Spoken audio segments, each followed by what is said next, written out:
Rebecca, I did not want to see this movie at all. I believe the phrase was dragged. And there was no Spider-Man. Spoiler alert, no Spider-Man. Where was Spiderman? Hi, I'm Teresa. Welcome to our weekend show of Cocoon Cast, where we deep dive into movies and discuss all things cinema. Hi, I'm Rebecca. Today we'll be discussing the new movie, Madame Web. And Rebecca, we have some fantastic news. You're right. Marvel just announced their Fantastic Four casting on Valentine's Day. Aw. Plenty of love. Aw. Let's get started. When Cassandra Webb finds herself back in the land of the living after a near-death experience, she finds her new clairvoyant abilities put her in the crosshairs of Ezekiel Sims, her mother's old business partner and murderer. However, Cassandra is not his only target as he seeks to murder 3 girls he believes will murder him in the future. With time running out and Sims always one step ahead, can Cassandra be strong enough to make the right choices to protect them all? Rebecca, I did not want to see this movie at all. I believe the phrase was dragged. It's literally, some movies are like, maybe. This was a drag. This was a bonk and into the theaters. And there was no Spider-Man. Spoiler alert, no Spider-Man. Where was Spider-Man? Yeah, well, that's the closest I heard of a Spider-Man. And you, my friend, however, were a little bit more enthusiastic. I'm definitely a little bit more enthusiastic. I was excited to see the Spider-Women given a shot for a real superhero action movie, and alas, it did not happen. It did not happen. The joke I was telling you on the way back to the studio, it's Marvel Light. Well, there is a reason for that. Sony is in partnership with Marvel because Marvel sold some of the film rights to some of their lesser-known characters. And that would be the reason they were really cagey. They're like, I fell in love with another woman. Oh, and she never said, oh, what's her name? Tell me about her. It's just like, I can't say it. Yeah, that would be the exact reason. Oh, it was cagey. I wanted it. Let's be honest, right? I'm getting dragged, right? This is prior to Cocoon Cast. This would have been the daddy-daughter date, also known as the box in the bag date. Yeah. Yeah, I wouldn't have seen it. However, you were, kind of okay. Thought I'd kind of like it, maybe, sort of, not really, but I'm willing to give it a shot. We saw it in IMAX, gave it a really good shot. Just opened. We saw it on opening day. Pretty full theater. Yeah, that was the one thing I was really impressed with. The first 3 rows in front of us, packed with people. And people that looked like they were more excited than me, which, again, I'm cool with. But it just, out of the gate, it wasn't exciting. The screenplay was just flat to me. And, it's Cassie's mom. She's, out in the Amazon, or I don't know if they even actually said where she was. They just said she was in the Amazon. It's this whole meme now. All right. So she's out there, and of course she's, checking out spiders. It just felt like, I don't know. It just felt like every other superhero movie. It's just like, oh, it's going to go bad. Chaos is going to ensue. And sure enough, right, her mom bonk, and that's where it ended in the beginning. I will say this. The film knows what it's working with. It's set in the early 2000s, and it feels like an early 2000s superhero movie. And not even like the fun ones like X-Men 2, the original Spider-Man movies with Tobey Maguire. There you go. This feels like a really bad Ghost Rider sequel. Or even Daredevil minus the director's cut flair. I thought you were going to say minus Daredevil. I'm like, well, yeah, now we're getting on par with it. But it wasn't that interesting. The movie felt longer than it was. I think the reason it didn't feel so long to me was, to me, the editing definitely tried to create a sense of speed, especially when you're cycling through multiple versions of her visions and she's kind of trying to figure out, hey, which action am I going to take to progress the story? Talk about the editing more, because you weren't a big fan of it, or you thought because it was edited away, it did go faster in your mind? The way that they edited the movie felt like it was faster. There were some creative scene transitions I liked, but there were also some points where I know a lot of folks talk about Michael Bay and his very choppy editing style. It kind of mirrored that. And I was really sad because I realized that the editor and the cinematographer are 2 very different people with very different responsibilities on a film. Sure. But you have to start somewhere with the bones of a project. Mauro Fier actually won the Oscar in 2009 for Avatar. Oh, interesting. Okay. Yes. So I was expecting some kind of high-speed capabilities with the film. What I wasn't expecting was just... Well, and he worked on Superman, didn't he? He worked on the new Spider-Man, the No Way Home. Spider, thank you. That's what I'm thinking of. So he has experience with spider people. He knows what you should be doing in order to have that character exist in the space. So ideally, he's one of the best guys for this job. Ideally. But that says something about the movie, that even people that are qualified and, as you said, right, know the spider people pretty well, wasn't able to accomplish it. So you have to say, is it his skill? Was it the movie? Was it the directing? Where did it go wrong? And the cinematography, I was surprised to learn that he was the one who was the cinematographer, because to me, and I understand Cassie, right, Madame Web, is an ambulance driver, which sounds crazy, but I guess if you know the franchise, it doesn't sound so crazy. As I'm talking about it, it sounds a little crazy. But she, she's trying to save people, and it was just jarring, and it was just moving. And at one point, you looked at me and said, yeah, I don't think that they put like the flash warning for the epilepsy. It was just jarring. And I understand they're trying to create action and they're trying to create some sense of urgency and drama. But to me, it just lent itself to feeling chaotic. And there has to be a smoothness. Otherwise, the audience is going to be like, wait, this person was over here in the frame. You're cutting to another frame where they're over here. And it's not like there's a progression of motion. There's gaps. Yes, and that's what it felt like. And I didn't like that part of it. I think the hard part was I feel like I've been pretty rough on the story. And so sometimes you go, oh, okay, the story's not so great, but the acting will, will transition or will help me like it more.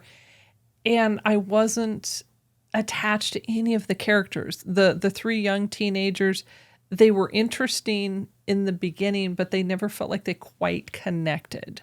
They were almost like sharing the same space, and they were talking, but they really weren't bonding in a way where it's setting up for, oh, they're all together, they're really connected later. I remember I talked to you about my initial rating for the movie, and I went back in my own mind because it's been a few days since we've seen the movie. Sure, that's right.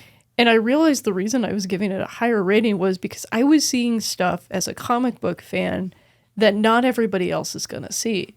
So I had this attachment to the characters that I was carrying through to the movie, and I was seeing all these winks and nods to these characters, and they were just flat when you looked at them. I appreciate that, actually, because you're right. You know more than the average cinema goer, I think. Obviously, you're well-read. You know movies. movies. You know a lot about a lot of things, which I think is great for our cinema community. It's great for me because I learned so much just having conversation with you. However, I don't know that this movie was billed as that, meaning, hey, if you're geeking out on this stuff or every little nuance, you're going to love this movie. I felt as if this movie was aimed toward a more mainstream audience. Like, hey, if you love Spider-Man, you're going to love this. Hey, if you love Marvel, you're going to love this. Yeah.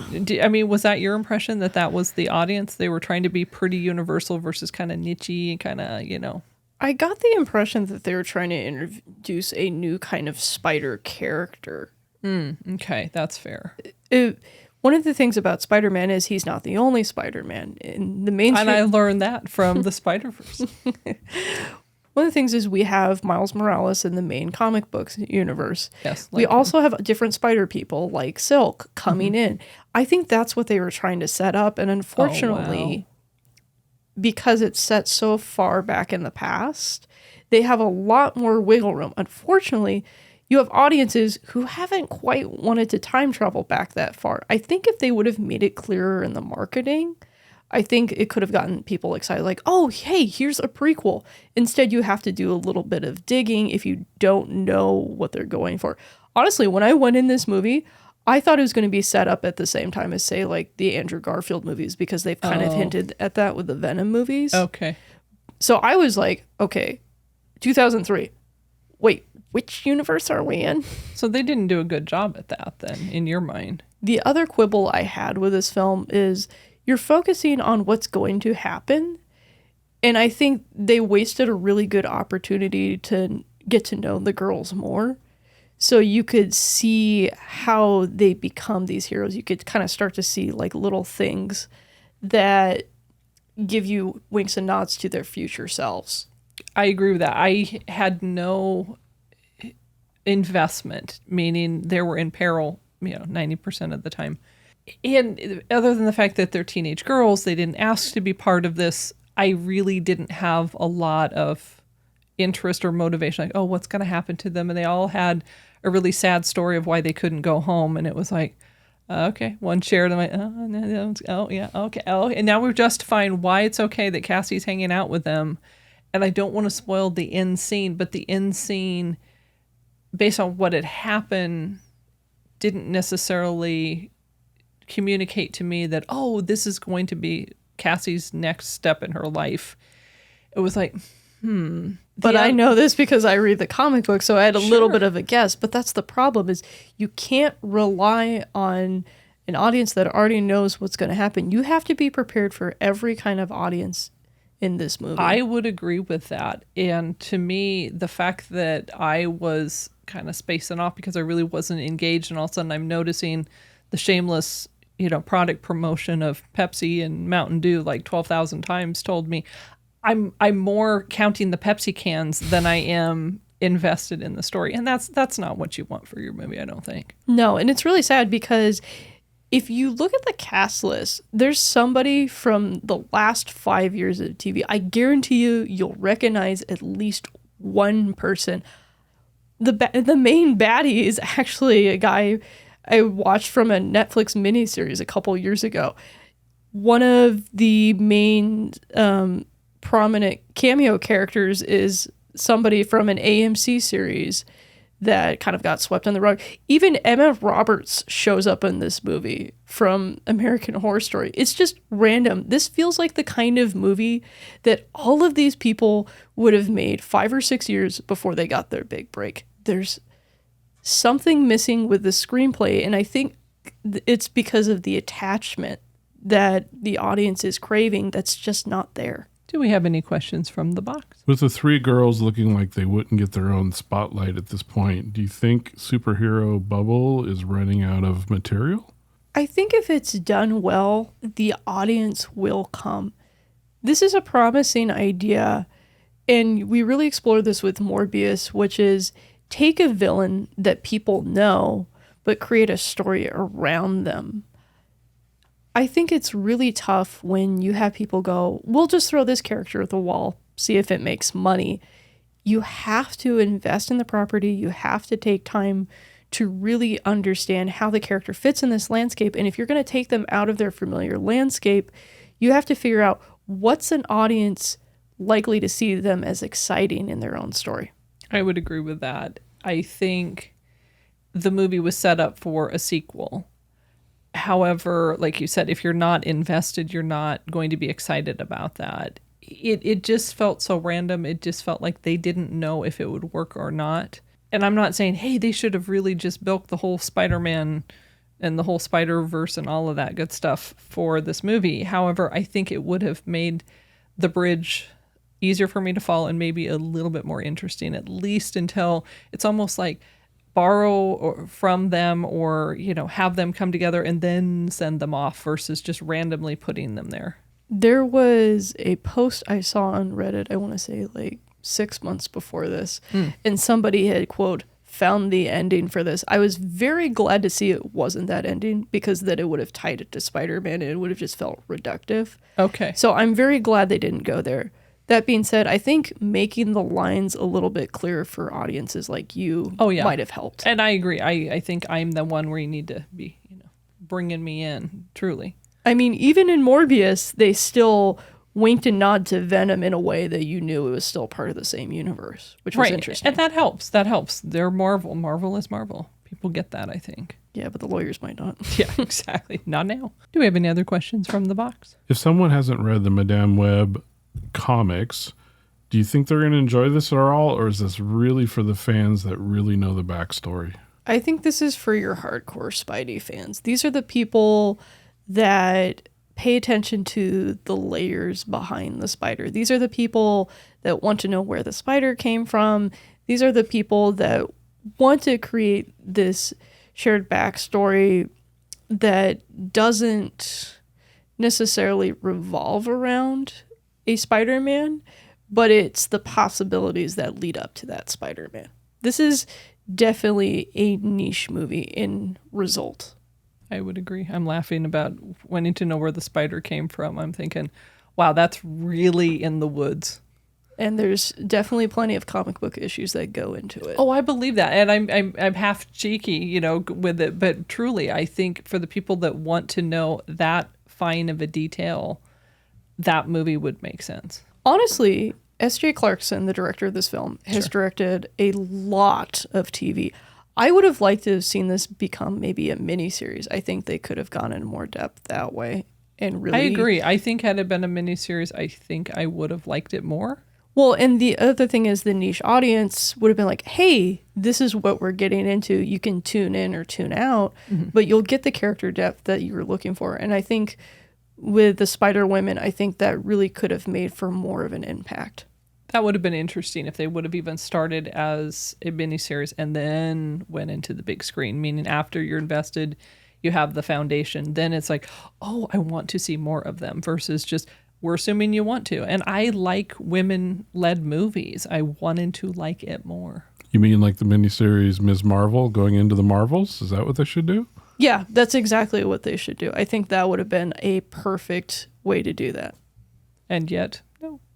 That was meant to be snarky, but Yes. okay. No. Just because the movie ended up terrible Oh my god, we're a team. No, we're not a team. We're not a team. doesn't mean that the series wasn't bad. Correct, because you like the miniseries of the Marvels. Yes, I like the Miss Marvel miniseries. Ms. Marvel, I know. You'll get there. Marvel. All right, let's rate it 1 to 5. 1 to 5 moths. What do you think? They're getting zapped. Ooh. 2 months. Ooh, wow. All right. Yowza, number 1 reason. I'd rather be at home watching Elektra. Wow. That you're like, wow, that just says it all. Is it worth a watch in the theater? What do you think? Wait till this one hits streaming. Oof, the Thursday night, huh? The Thursday night. Thursday night movie. All right. Well, guess what I'm doing? No moms. No, not that terrible.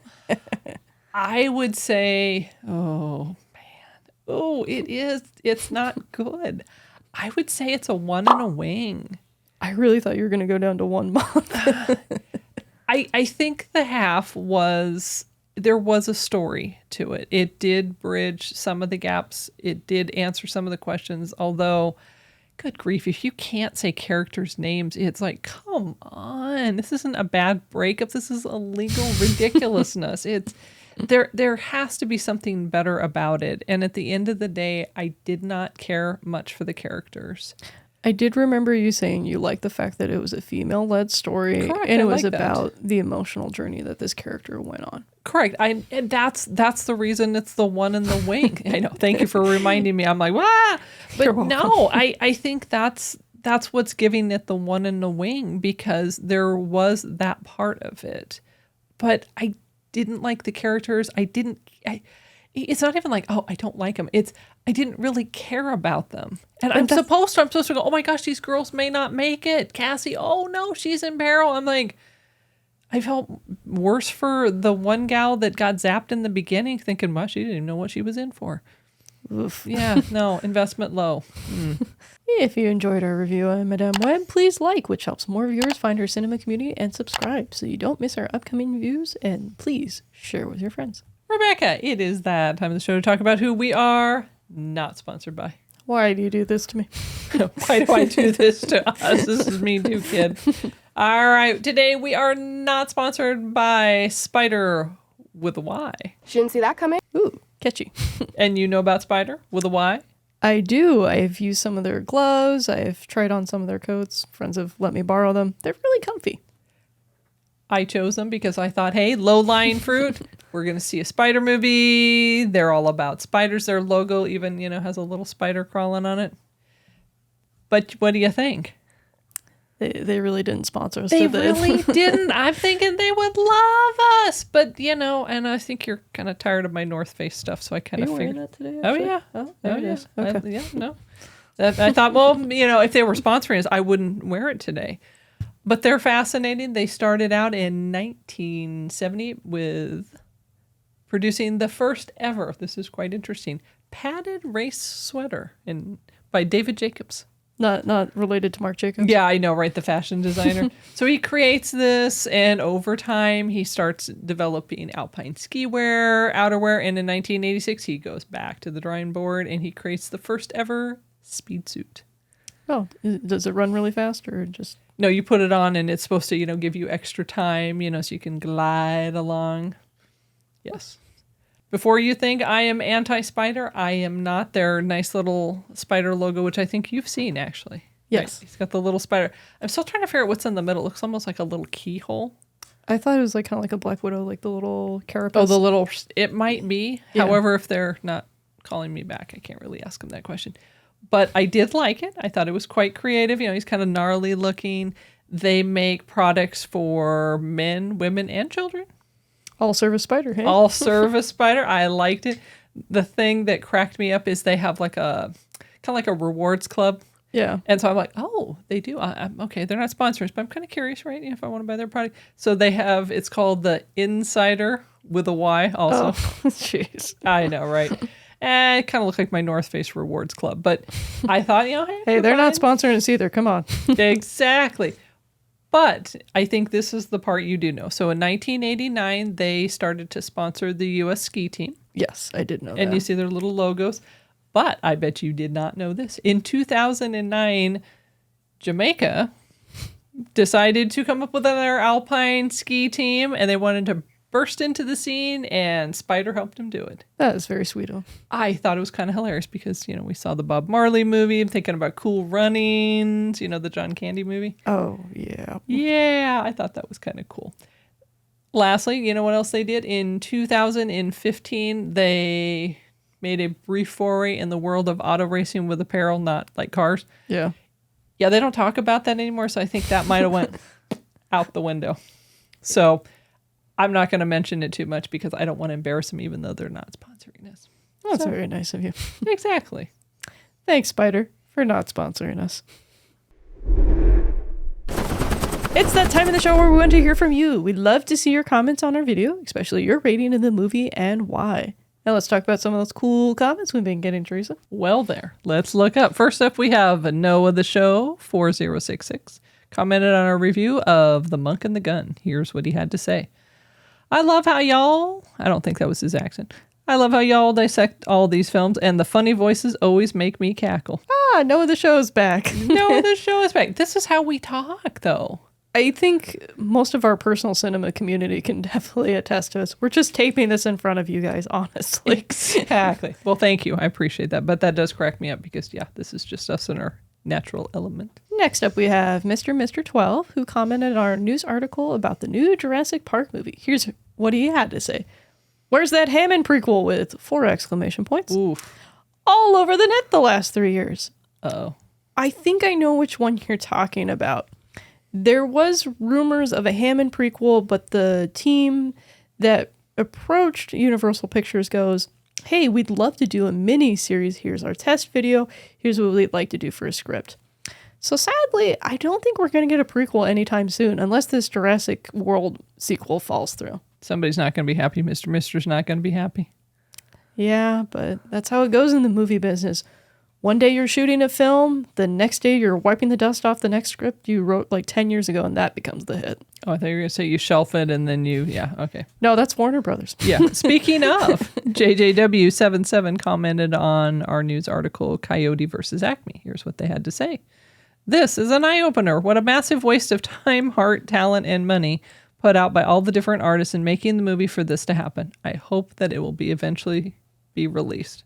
Yep. I imagine Will Forte is pins and needles hoping it will be released too. He's the main human lead in this film. And he's He was in this show called Last Man on Earth. It was pretty funny. Oh, okay, I remember hearing about that. But it just hammers home the point, pun intended, yes. Nice. With an anvil. It hammers home the point that there are real people at the end of the day that are waiting for this movie. And not just because, hey, we want to go see this movie. This is time, this is effort, this is art crafted, and now it's just getting... I appreciate the comment, meaning the waste of time, the waste of heart and talent and money. No kidding. Every one of those is an important element that is being wasted as they're doing this. And even if this movie turns out to be terrible when it is released, the point is it should still be out there and it should still be able to be experienced by our wider cinema community. Not just a few elite insiders who saw a screening a month ago or so.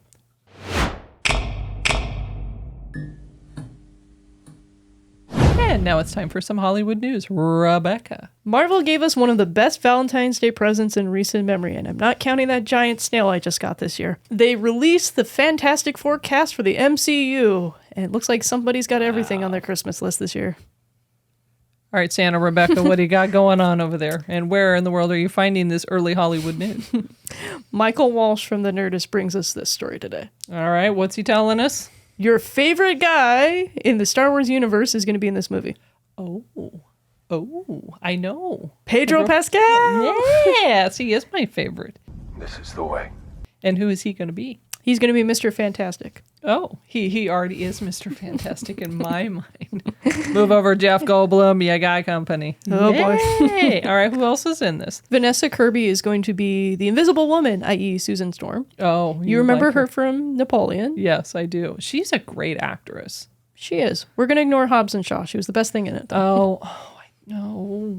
Why'd you go and ruin it for me? I'm like, oh, yeah, She was in the crowd. All right, fine. Slowly, you're redeeming yourself. That's 2. Where's your other 3? Okay. Or, excuse me, they're your other 2. My math. Yeah. Fantastic 5. No, that's the 80s. Hold on. Yeah. We also have Joseph Quinn as Johnny Storm, Mr. Flame on himself. All right, you're liking that. I totally am. I'm a sucker for Stranger Things, so yes, of course, I'm happy for this. Ho, ho, ho. We have Evan Moss Bachrach as The Thing, i.e. Ben Grimm. Oh, nice. And? So he's had some, ironically, he's most well known as working in The Bear. That's the Jeremy Allen White show that he's doing. He's the chef. Oh, I don't know this show. Okay. You remember the show I've been trying to get you to watch where he's like the hardcore chef and like he is that chef? He's in there. He's like one of the main guys. Oh, okay. I'm thinking, is he young for that? Okay.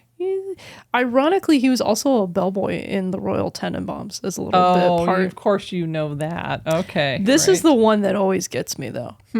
Do you remember that movie I told you that got shelved? Nobody's ever seen it because it performed so badly at an Italian film festival. Uh-oh, yes. The Gods Behaving Badly.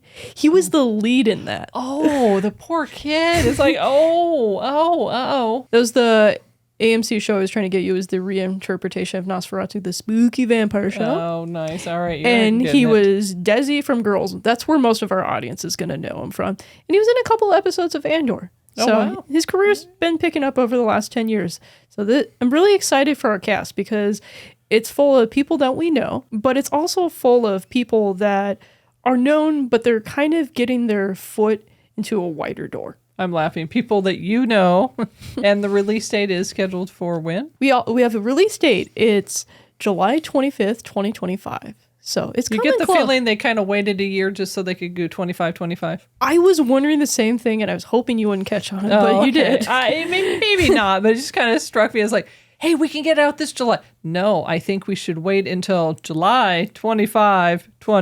I'm like, really? You're serious? Well, they could have done it on July 4th, 2025. Oh. Fantastic Four. Come on, the marketing writes itself here. Oh, my. All right, let's see if the box has any questions for us. Box, do you have any questions? With this being the 4th attempt of trying to get these characters onto screen in a good way, do you think if this doesn't work out, they should just stick with the comic books? I think there is something potentially there. There's a quote that I've heard, and honestly, I can't remember who said it right now, but Superman is being used as the barometer for the DC universe. Everything is in reaction to him. If people are more positive, it's going to be measured against Superman. If people are more pessimistic and moody, it's going to be measured against Superman. The Fantastic Four are Marvel's barometer. If they can succeed in this, it's a good test of what their other properties are going to be measured against, but also react to. I'm also really excited. I like Jonathan Hickman's run for Fantastic Four, and I'd love to see them place more of that into the wider MCU. Fourth time? Literally. I'm like, oh. Third time. No, this is third, isn't this next one is 4? Yeah, hold on. Yeah, I think you're right, because there was the Roger Corman attempt. Mm-hmm.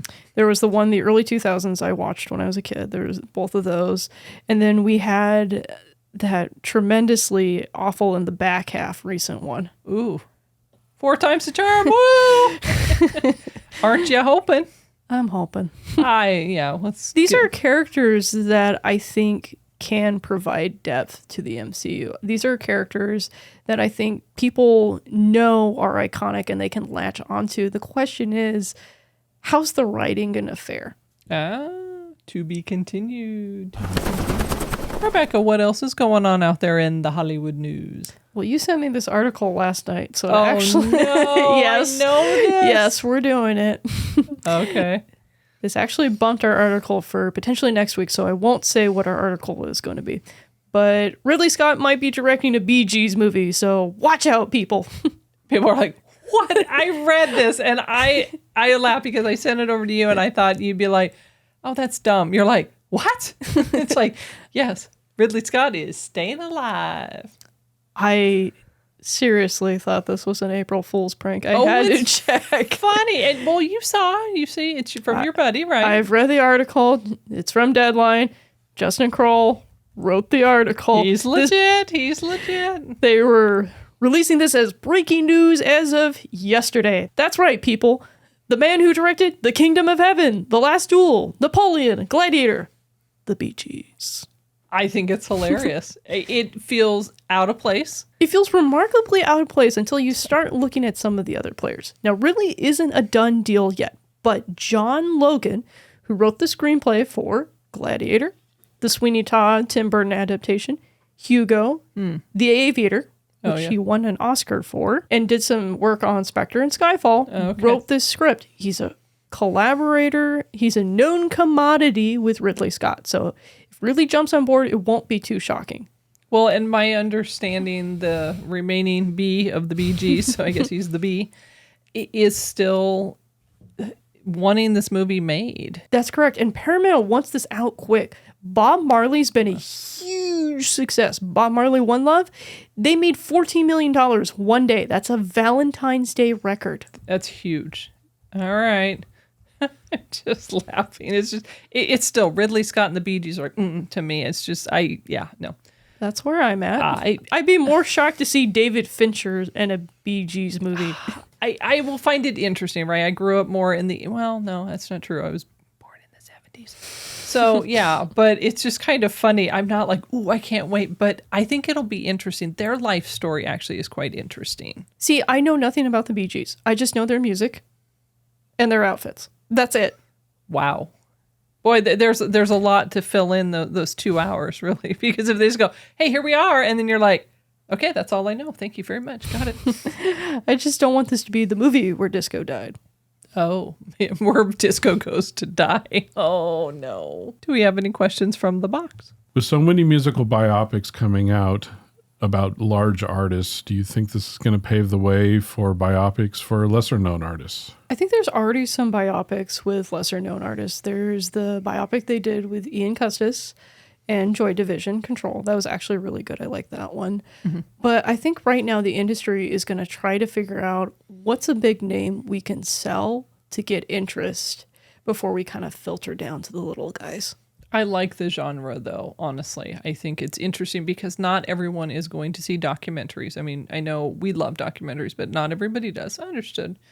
And there is a Hollywood-esque feel to it, so I think it'll be a little bit more interesting and maybe names that people already know.